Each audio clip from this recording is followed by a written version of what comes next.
Alors, peut-être avez-vous déjà une fois dit, ou vous êtes-vous entendu dire, « Chérie, est-ce que tu m'aimes ?» Ou peut-être avez-vous entendu un enfant vous dire, « Papa, est-ce que tu m'aimes? Maman, est-ce que tu m'aimes ?» Ou peut-être en amitié, peut-être la question s'est posée, « Oui, mais est-ce que tu es vraiment mon ami? » Ou pas. Je ne sais pas comment vous entendez ce genre de questions. Ça peut être juste un peu anodin, dire oui, c'est juste quelqu'un qui a besoin d'être conforté dans l'assurance qu'il est aimé. Quand les enfants posent la question, je me demande plutôt, est-ce que c'est pas parce qu'ils veulent quelque chose? Oui, mais si tu m'aimes, alors peut-être tu pourrais quand même me payer, je ne sais pas quoi, la dernière console. Oui, c'est peut-être pas un mauvais choix. Peut-être simplement que la personne qui pose la question, est-ce que tu m'aimes, a du mal concrètement à voir en quoi elle est aimée. Il y a un auteur qui s'est fait une belle réputation, il y a maintenant, je pense, parlant d'une trentaine d'années, dans les fins 90, Gary Chapman. Ça vous dit quelque chose? Il a écrit un livre, Les langages de l'amour, qui a eu son succès, il se vend toujours. Et vous pouvez l'avoir au Forum du livre à Haguenau, il est encore disponible, sûrement, donc vous pouvez l'avoir là-bas. Et cet auteur dit que, au fond, nous avons tous notre langage d'amour et que on n'est pas tous sensibles aux mêmes expressions de l'amour. Les uns sont sensibles aux petits mots gentils, les autres sont sensibles au contact physique, d'autres sont sensibles au temps qu'on passe ensemble, etc., etc., etc. Et donc c'est important, entre mari et femme, par exemple, mais peut-être aussi plus largement en amitié, de savoir quel est le langage d'amour de l'autre, comment je peux lui faire plaisir. Sinon, on risque de ne pas trop bien se comprendre. Mais ce n'est pas ça ma question ce matin. Il se trouve que le même Gary Chapman a écrit un autre livre sur le langage d'amour de Dieu.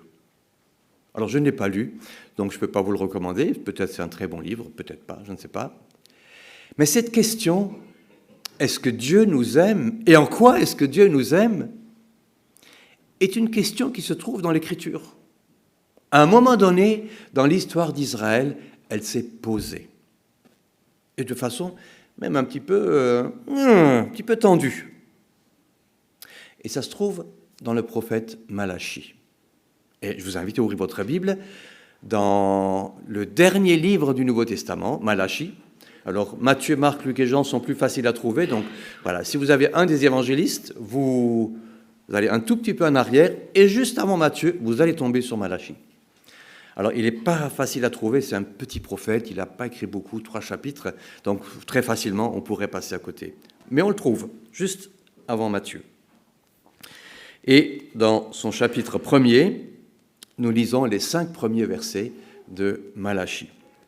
Donc, Malachie, chapitre 1, versets 1 à 5. Je vous propose ce texte ce matin comme notre sujet de méditation, de réflexion. Message, parole de l'Éternel adressée à Israël par l'intermédiaire de Malachie. Je vous ai aimés, dit l'Éternel, et vous dites, en quoi nous as-tu aimés? Ésaü n'est-il pas le frère de Jacob, déclare l'Éternel? Cependant, j'ai aimé Jacob et j'ai détesté Ésaü. J'ai livré ses montagnes à la dévastation, son héritage au chacal du désert. Si Édom prétend, nous sommes détruits, mais nous relèverons les ruines. Voici ce que dit l'Éternel, le Maître de l'univers.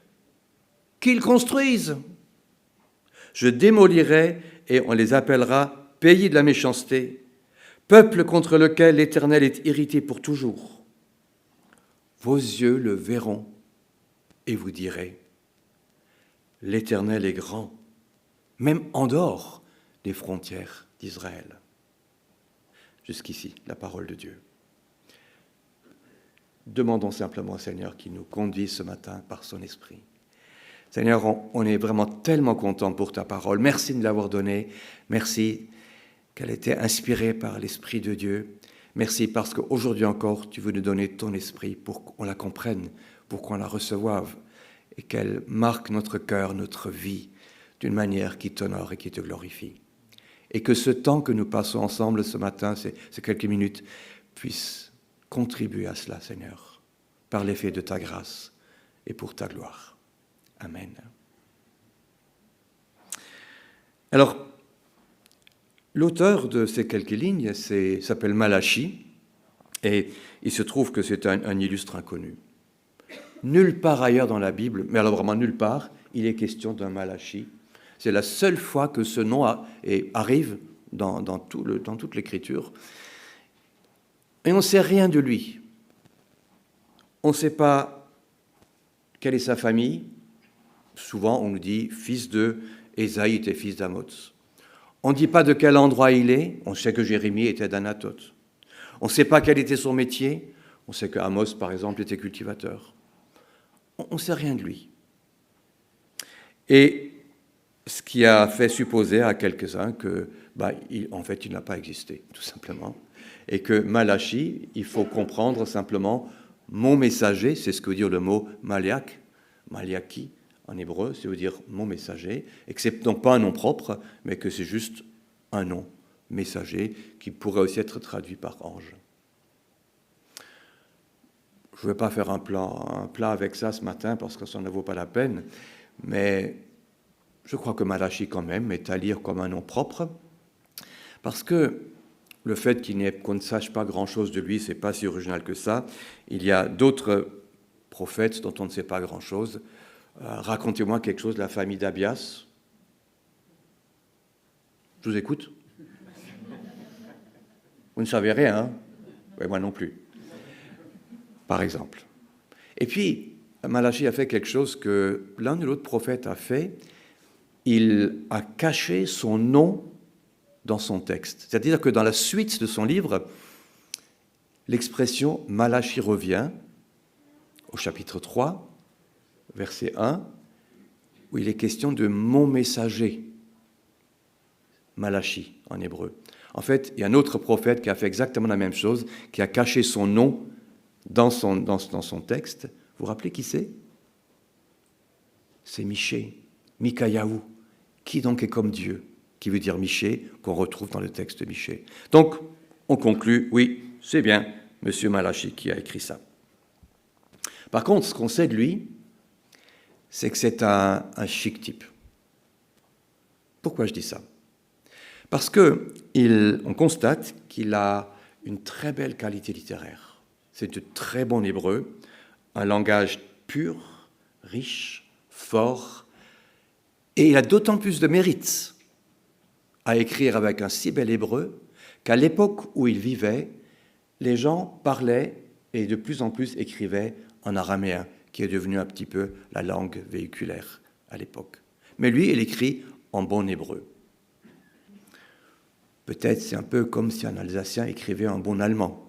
Je ne sais pas si c'est possible, mais voilà, en tout cas. Mais il se cache quelque part derrière son texte, il ne se met pas en avant, il produit une belle œuvre, bien écrite, et il reste en retrait. On ne sait rien de plus de lui. Quand est-ce qu'il a écrit? Eh bien, probablement à l'époque perse. On sait qu'il y a un gouverneur, c'est la suite du texte qu'on n'a pas lu qu'il nous révèle. On sait que le temple est déjà reconstruit, les cultes ont déjà lieu, donc il a écrit après Agé, après Zacharie, après le retour d'Esdras et de Néhémie, Zorobabel, etc. Donc on est tout à fait à la fin de l'histoire d'Israël, telle que l'Écriture nous la rapporte. Donc nous sommes à peu près au milieu du 5e siècle. La situation est plutôt bien en Israël. Les Perses, qui sont les seigneurs de l'époque, sont bienveillants, laissent Israël célébrer son culte comme il l'entend, grande liberté, mais on sait aussi que le niveau spirituel est bas. Est-ce que vous avez remarqué que un bon niveau économique ne se conjugue pas forcément avec un bon niveau spirituel? C'était le cas en Israël à ce moment-là. Tout va bien, sauf ce qui est de l'ordre spirituel, de la relation avec Dieu. On constate quand on lit son ouvrage que en Israël règne le scepticisme, la désillusion. On espérait de grandes choses. Le temple est reconstruit. Probablement même les murailles de la ville sont reconstruites. Mais la vie spirituelle, franchement, c'est pas top. Alors son message, eh bien, quand on lit son œuvre, on remarque que la relation à Dieu est pervertie, on doute de son amour, on y reviendra. Le service pour Dieu est négligé, les prêtres ne font pas leur boulot, le peuple n'est plus généreux, il donne très chichement, l'enseignement est perverti, les prêtres, encore une fois, ne font pas leur boulot, et dans les familles, c'est la désolation. Entre conjoints, on se trompe, on divorce, etc. Ça, c'est la situation. Et là se pose la question, au verset 2. « Je vous ai aimé, dit l'Éternel, et vous dites, en quoi nous as-tu aimés ?» Oh, c'est rigolo quand même.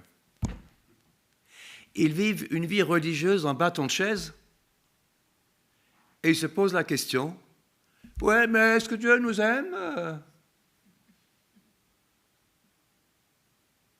Et culotté, non?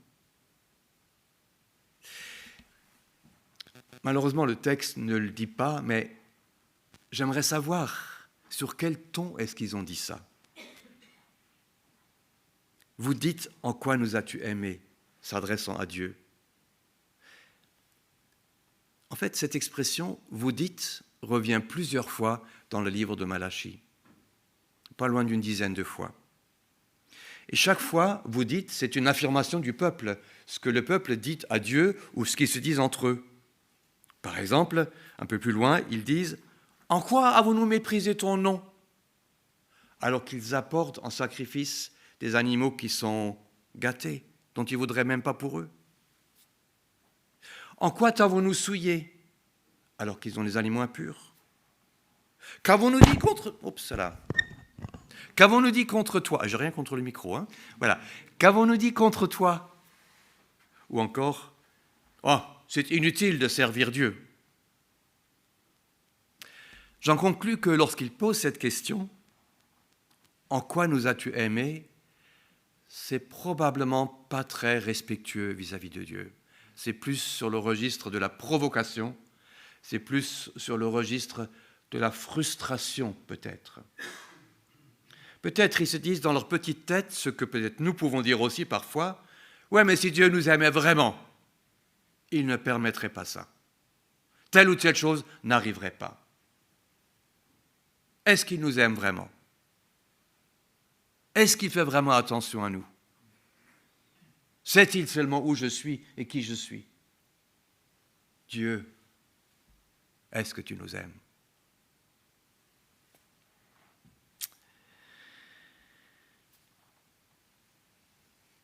Peut-être ils avaient toute une liste, tout un cahier de charges, tout ce que Dieu devrait faire pour être digne d'être aimé et pour qu'ils aient enfin la démonstration que Dieu les aime vraiment. Est-ce que tu as une liste comme ça de choses, de cases à cocher que Dieu devrait faire pour être... Oui, ben s'il a fait tout ça, moi je crois qu'il m'aime. Mais tant qu'il n'a pas fait tout ça, non, j'ai quand même quelques doutes.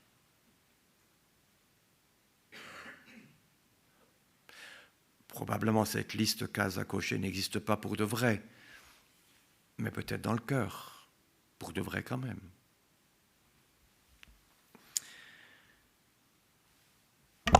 Moi, je serais Dieu, on me poserait cette question, Dieu, est-ce que tu nous aimes?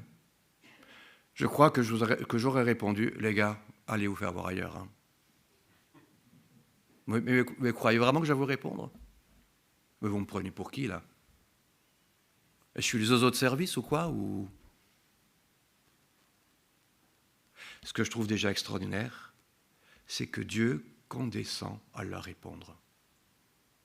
Même si la question est biaisée, même si elle est provocante, même si elle n'est à la limite, peut-être, de ce qui est entendable, Dieu répond. Et qu'est-ce qu'il répond? Verset 2. Ésaü n'est-il pas le frère de Jacob, déclare l'Éternel. On remarque que Dieu, dans sa pédagogie, répond à une question par une question. Il dit, oh les gars, alors, il leur dit quoi en fait? Une manière de dire, souvenez-vous d'où vous venez. Rappelez-vous votre histoire. D'où viennent-ils? Eh bien, le peuple d'Israël, ce sont les descendants de Jacob. Et il se trouve que Jacob n'est pas tout seul, qu'il a un frère, un jumeau, Ésaü, vous connaissez l'histoire.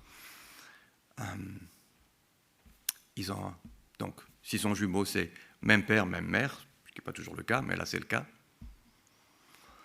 Le papa,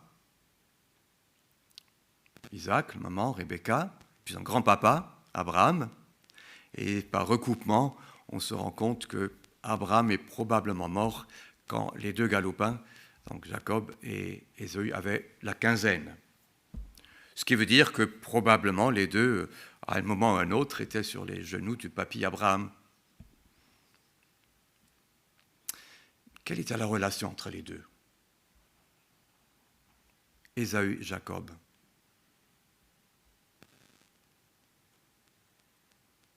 Dans les fratries, comment ça se passe? Toujours bien. Toujours bien, ok. Là, en l'occurrence, ce n'était pas le cas.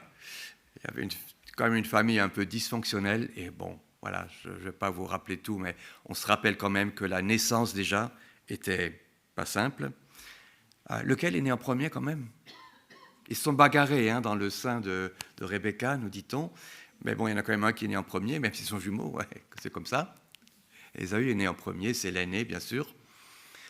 Et il était roux, couvert de poils, nous dit-on. Et donc, Jacob est né le deuxième. Et vous vous rappelez ce que Jacob a fait quand il est né?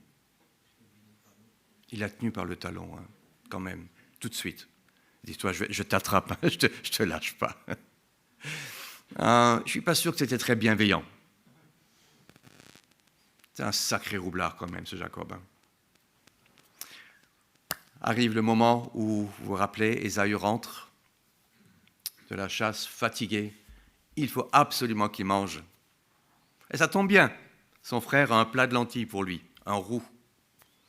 Qu'est-ce qui se passe? Il vend son droit d'aîné. Écoute, je préfère manger qu'être l'aîné. Ah ben dans ce cas, mange. Il va manger. Il perd son droit d'aîné, sachant que le droit d'aîné, et à l'époque, c'était quand même pas rien. Il avait une part beaucoup plus conséquente de l'héritage et il avait une position importante dans la descendance. Et puis, jusqu'à la fin, les deux vont s'étriper. Vous vous rappelez la mort du père? L'œil à Isaac, vieux, aveugle. Et il se dit, je voudrais bénir mes fils avant de mourir. Il pense bénir Ésaü. En fait, c'est Jacob qui l'a sous la main. Parce que Jacob a revu les habits, a mis, avec la complicité de sa mère, des peaux dans le cou pour faire croire que c'est son frère. Et c'est donc Jacob qui a eu la bénédiction que Ésaü aurait dû recevoir. Elle lui est passée sous le nez. Il y aura un moment de réconciliation, mais leurs descendants, les descendants de Jacob, Israël, les descendants d'Ésaü, Édom, vont continuer à s'étriper jusqu'au bout. Ils vont s'opposer au peuple d'Israël dans la traversée du désert pour l'entrée en Canaan. Durant la royauté, du temps du roi Saül, du temps du roi David, et à plusieurs occasions encore, ils vont faire des misères à Israël. Ils vont être quasi systématiquement du côté des ennemis d'Israël. Jusqu'au moment où Israël, Jérusalem, tombe, déporté. Et là, nous lisons Psaume 137, verset 7. Éternel, souviens-toi des Édomites. Le jour de la prise de Jérusalem, il disait « rasez-la jusqu'aux fondations ». Le but d'Édom, c'était qu'Israël soit éradiqué, qu'il n'en reste plus rien.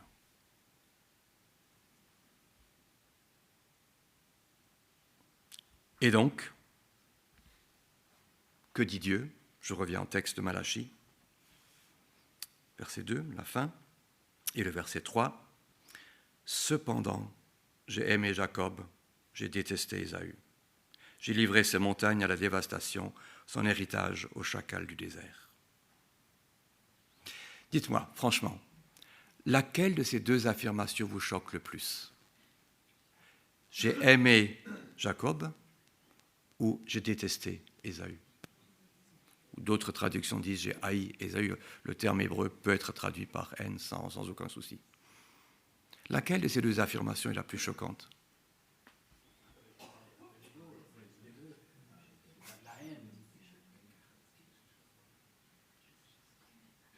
Je trouve que ce n'est pas simple à entendre. Ça me pose plein de questions. Et je n'ai même pas la prétention d'avoir tout résolu.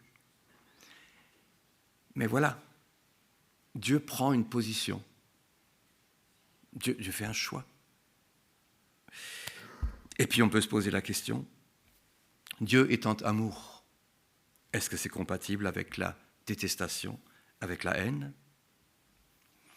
J'entends parfois dire, j'ouvre une parenthèse ici, que Dieu, bien sûr, déteste le péché, mais qu'il aime le pécheur. Vous connaissez cette expression? Je l'ai souvent entendue.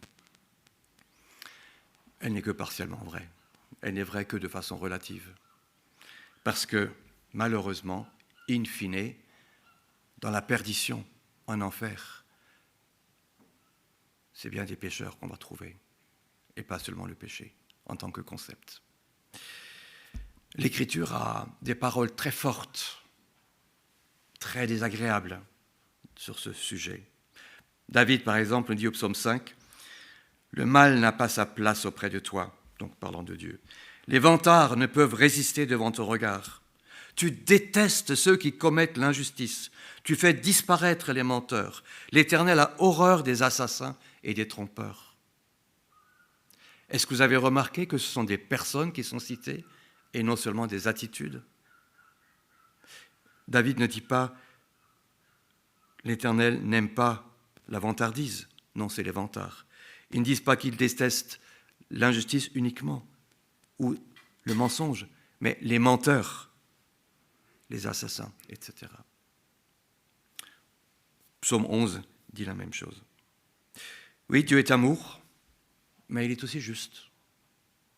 Et lorsque de façon continue, nous adhérons au péché en tant que pécheurs, malheureusement, nous finissons aussi par être l'objet de sa condamnation. Dire que Dieu déteste Édom parce qu'Édom est pécheur, au fond, n'est pas choquant. C'est qu'une question de justice.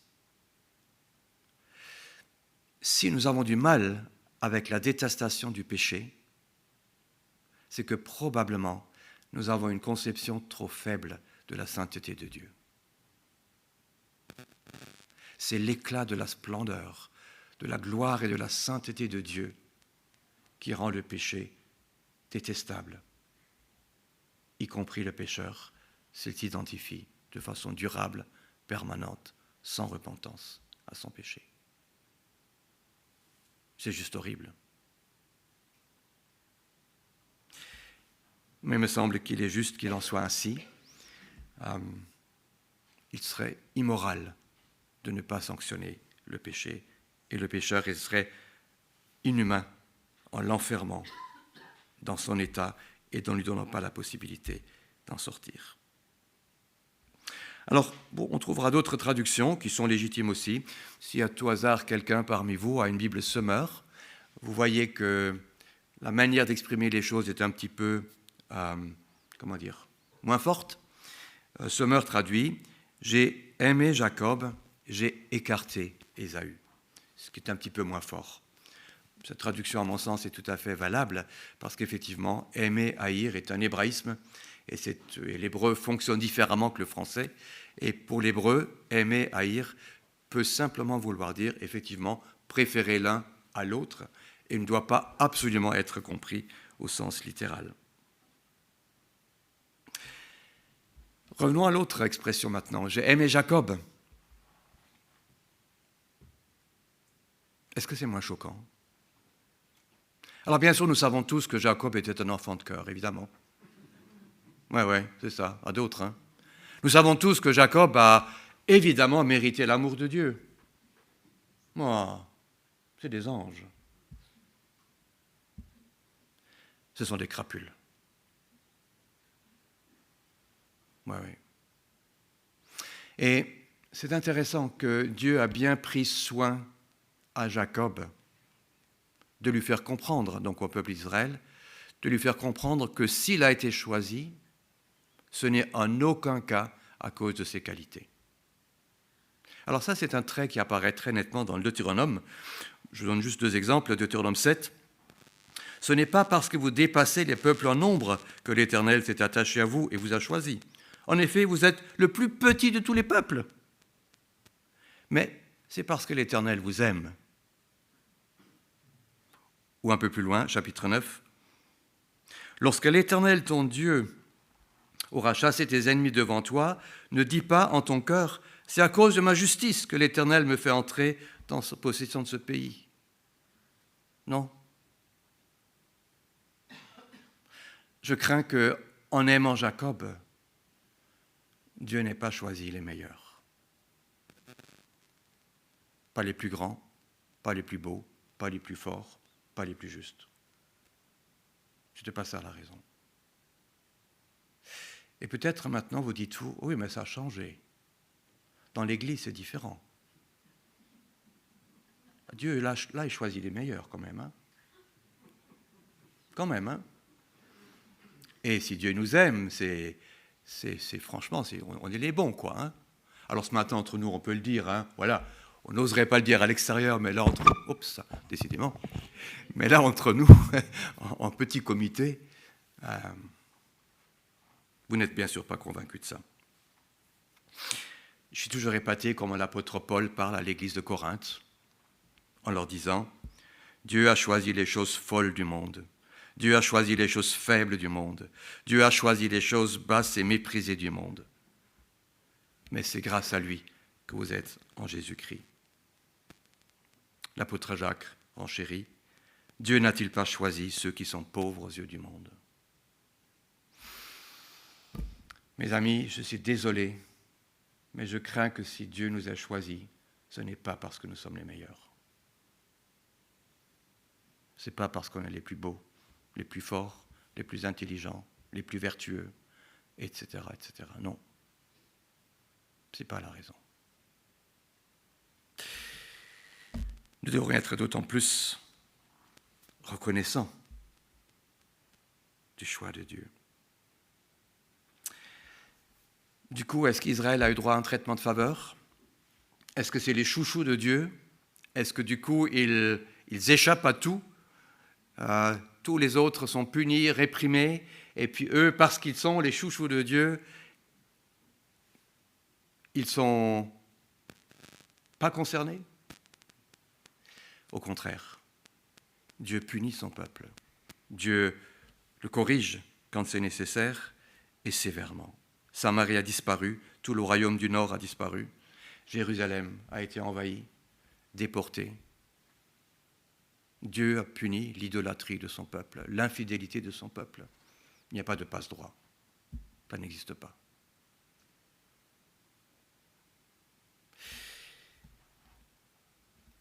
Le principe est que le jugement commence par la maison de Dieu, nous dit Pierre, 1 Pierre 4, 17. Et que Dieu corrige les enfants qu'il aime, Hébreux 11. Et si Dieu ne nous corrigeait pas, ça veut dire que nous lui sommes indifférents, qu'il ne s'intéresse pas à nous. Mais ce n'est pas le cas. Dieu nous aime, Dieu s'intéresse à nous, et c'est pour ça qu'il nous corrige. Pourquoi Dieu a-t-il choisi Jacob? On ne le sait toujours pas. En tout cas, ce n'est pas à cause de ses qualités. Dieu dit à Rebecca, avant la naissance des garçons, avant qu'ils aient fait quoi que ce soit, Genèse 25, verset 23, « Il y a 2 nations dans ton ventre, 2 peuples issus de toi se sépareront. L'un de ces peuples sera plus fort que l'autre, le plus grand sera asservi au plus petit. Dieu a choisi Jacob, point. Et je ne sais pas pourquoi.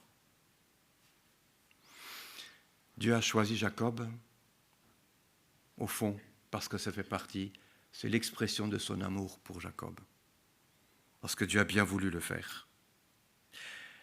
L'amour est électif. On ne choisit pas ses parents. On ne choisit pas ses enfants. On ne choisit pas ses cousins, ses cousines, ses oncles et ses tantes. Mais on choisit son conjoint.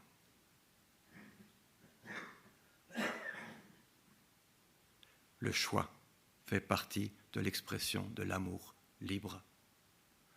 Dieu aime librement son peuple sans aucune contrainte, parce qu'il le veut ainsi. L'amour contraint est malsain. Ce n'est plus vraiment de l'amour. Mais ça ne veut pas dire pour autant que c'est pur romantisme et pur subjectivisme. Une des choses qui apparaît clairement dans le livre de Malachie, c'est pas dans les 5 versets que nous avons lus, mais c'est dans la suite, c'est la notion d'alliance. Dieu choisit de faire alliance avec son peuple. Dieu s'engage avec son peuple. Non seulement il le choisit, mais il lui est fidèle. Même si souvent son peuple lui a été infidèle. Mais l'amour de Dieu est un amour fort, entier, qui s'engage jusqu'au bout, du bout, du bout. C'est le sens de l'alliance. On retrouve une contrepartie de cela dans la réalité du mariage, qui illustre cette alliance de Dieu avec son peuple. Pour nous,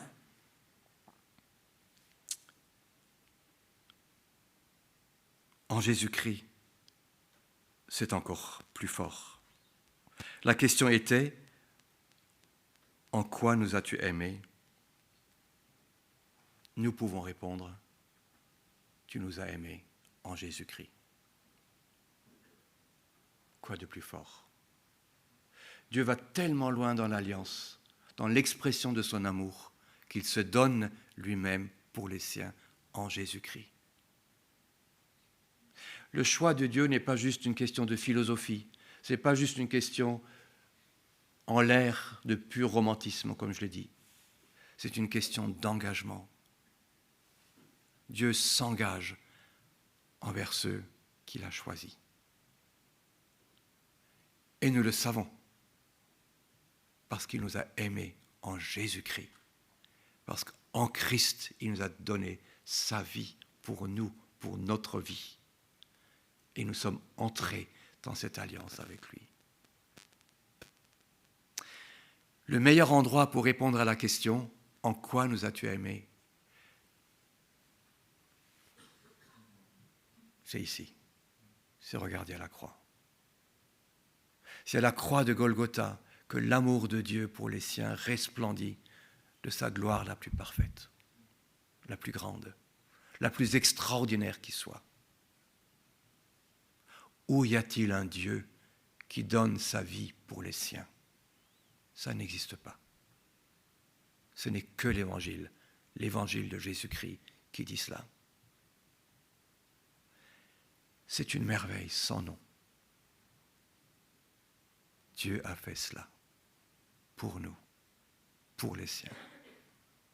C'est l'expression de son amour la plus extraordinaire. Et bien aimé, ça n'a rien à voir avec tes qualités, ça n'a rien à voir avec tes défauts, ça n'a rien à voir avec ce que tu étais ou ce que tu devrais être et ce que tu n'es pas et ce que tu voudrais être et ce que tu seras peut-être ou peut-être pas. Ça a à voir avec Jésus-Christ. Là est le nœud de l'affaire. Nous continuons notre lecture. Malachie 1, versets 3 et 4. « J'ai livré les montagnes, ces montagnes, donc d'Édom, à la dévastation, son héritage au chacal du désert. Si Édom prétend, nous sommes détruits, mais nous relèverons les ruines. Voilà ce que dit l'Éternel, le Maître de l'univers. Qu'ils construisent, je démolirai, et on les appellera pays de la méchanceté, peuple contre lequel l'Éternel est irrité pour toujours. 2 remarques.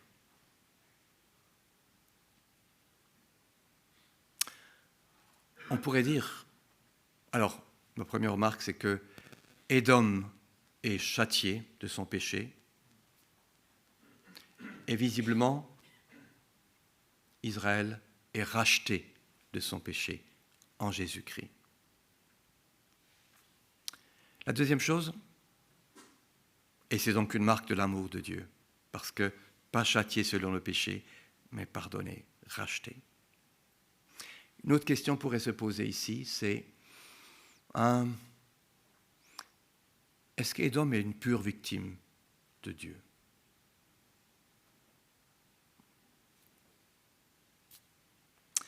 Je ne pense pas. Édom s'est enfermé dans son péché. Vous avez remarqué ce qu'ils disent? Ils disent, je relis, « Nous sommes détruits, mais nous relèverons les ruines. » Qu'est-ce que ça veut dire? Dieu, tu nous as quelque part fait du mal, mais nous dressons le poing contre toi, et ce que toi tu as détruit, Dieu, nous allons le rebâtir. Nous sommes suffisamment forts pour nous opposer à Dieu.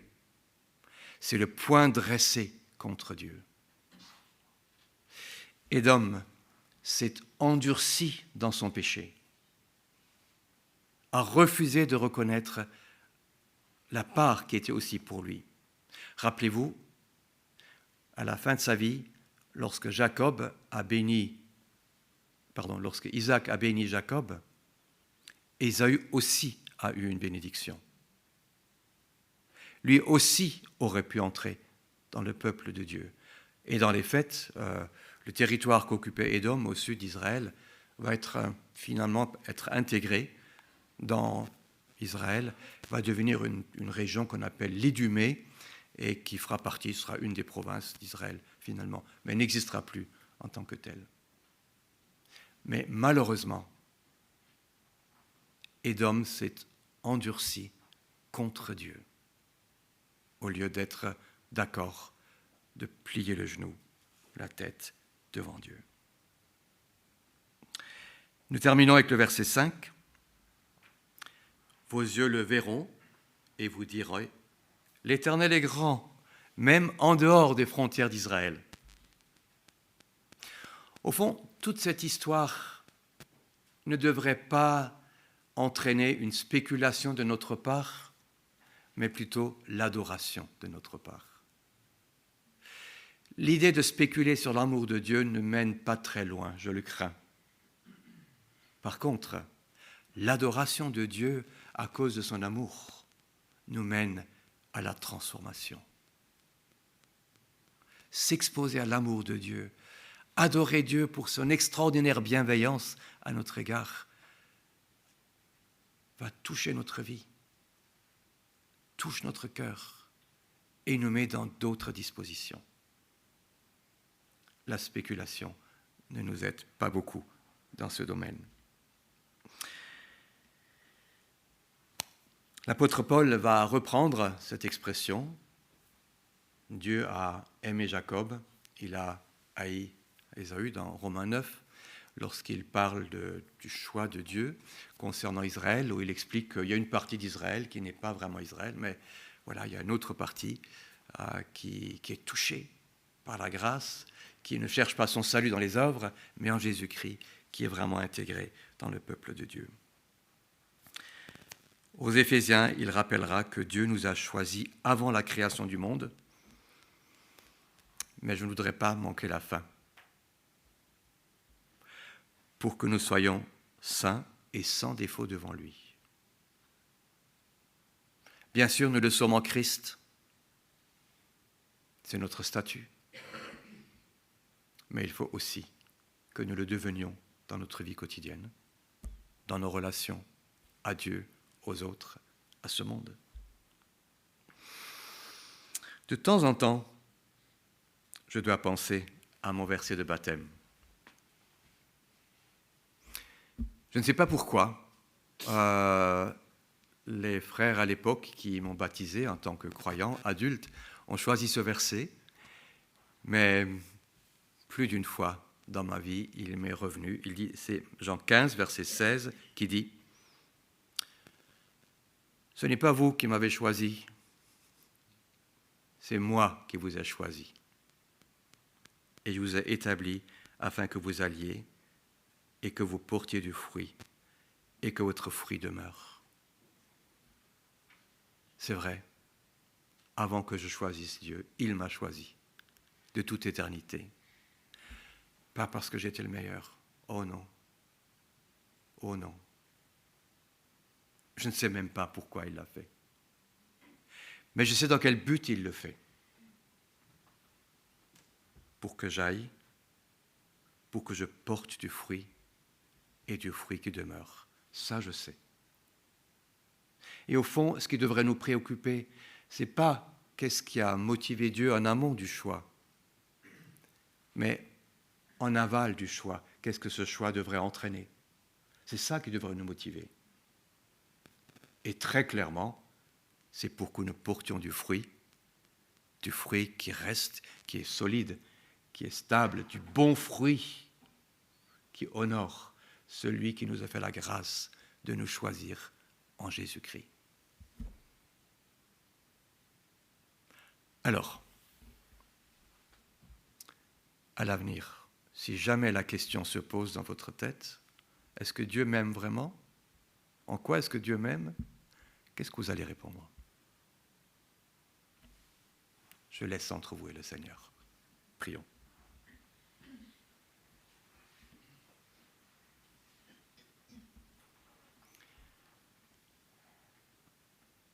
Seigneur, on veut juste s'incliner humblement devant toi, devant ta grandeur, devant ta majesté, devant ta souveraineté, devant ta liberté